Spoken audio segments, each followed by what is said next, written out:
नमस्कार. इझी कुकिंगमध्ये आपल्या सर्वांचं मनपूर्वक स्वागत. सध्या बाजारात छान टपोरी आवळे यायला सुरुवात झालेली आहे. बघताच घ्यावेसे वाटणारे छान असे रसरशीत दिसणारे आवळे आहेत. त्यापासून आज आपण आवळा लोणचे आणि आवळ्याची लुंजी बनवणार आहोत. चला तर साहित्य आणि कृती बघूया. इथे हे आपले छान ताजे टवटवीत आवळे आहेत. असे डागविरहित आवळे घ्यायचे. हे स्वच्छ धुवून कोरडे केलेले आहेत. सोबतच मिरची सुद्धा धुवून पुसून घेतली आहे. आधी आपल्याला हे आवळे वाफवून घ्यायचे आहेत. इडली पात्रामध्ये त्यामध्ये पाणी घालून वरती आवळे ठेवायचे आणि छान शिजू द्यायचे. धणे, जिरे, सोप, काळी मिरी, लवंग, मोहरीची डाळ, मोहरी, मेथी दाणे, हिंग हे सर्व साहित्य आपल्याला मंद आचेवर भाजून घ्यायचं आहे. आपण इथे काश्मीरी लाल मिरचीचा वापर करणार आहोत. ती फार तिखट नसते, त्यामुळे आपल्या लोणच्याला रंग छान येईल. सर्व साहित्य मंद आचेवर भाजून घ्यायचं आहे. त्यामध्येच आपल्याला बारीक मोहरी, मोहरीची डाळ, हिंग, आपल्याला मीठ सुद्धा यामध्येच घालायचं आहे. सर्व साहित्य थंड झाल्यानंतर आपल्याला मिक्सरमध्ये फिरून बारीक करायचं आहे. आवळे सुद्धा छान शिजलेले आहेत.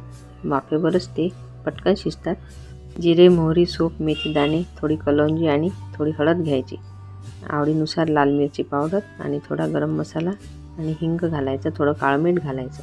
आता इथे आपण सरसोचं तेल घेतलेलं आहे. ते तापल्यानंतर वरील सर्व साहित्य या तेलामध्ये घालायचं. थोडे परतल्यानंतर आवळे घालायचे. चवीनुसार मीठ घालायचं, काळं मीठ घालायचं आणि आपल्या आवडीनुसार गूळ घालून थोडं पाणी घालायचं आणि छान शिजू द्यायचं. हे तुम्ही मिक्सरला फिरून याची चटणीसुद्धा करू शकता किंवा मग असं सुद्धा खाऊ शकता.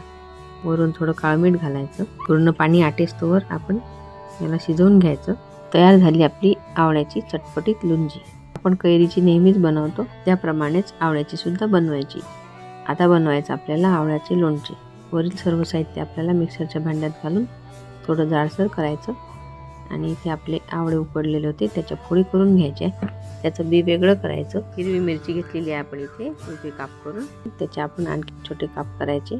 आपण लसूण पाकळ्यासुद्धा घेतलेल्या आहे त्यामध्ये घालायला. फार छान चव लागते हे मुरल्यानंतर. याचा तुरटपणा कमी व्हावा यासाठी आपण लिंबाचा रससुद्धा घेतलेला आहे.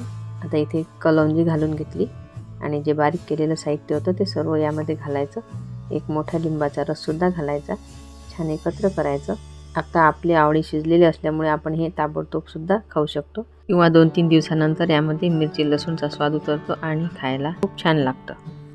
आता यामध्ये आपल्याला जर तेल घालायचं असलं तर सरसोचं तेल आपण छान कडकडीत गरम करायचं. थंड झाल्यावरती या लोणच्यामध्ये घालायचं. पण मला लोणच्यामध्ये तेल सहसा आवडत नसल्यामुळे मी तेल घातलेलं नाही. तुम्हाला हवं तर तुम्ही घालू शकता. मी गरमसुद्धा केलेलं आहे परंतु टाकलं नाही. अशा प्रकारे आपल्या आवळ्यापासून 2 रेसिपीज तयार झालेल्या आहेत. तुम्हाला जर माझ्या आजच्या रेसिपीज आवडल्या असतील तर माझ्या व्हिडिओला लाईक करायला विसरू नका. रेसिपी बघितल्याबद्दल धन्यवाद. पुन्हा भेटू छानशा रेसिपीसोबत. तोपर्यंत नमस्कार.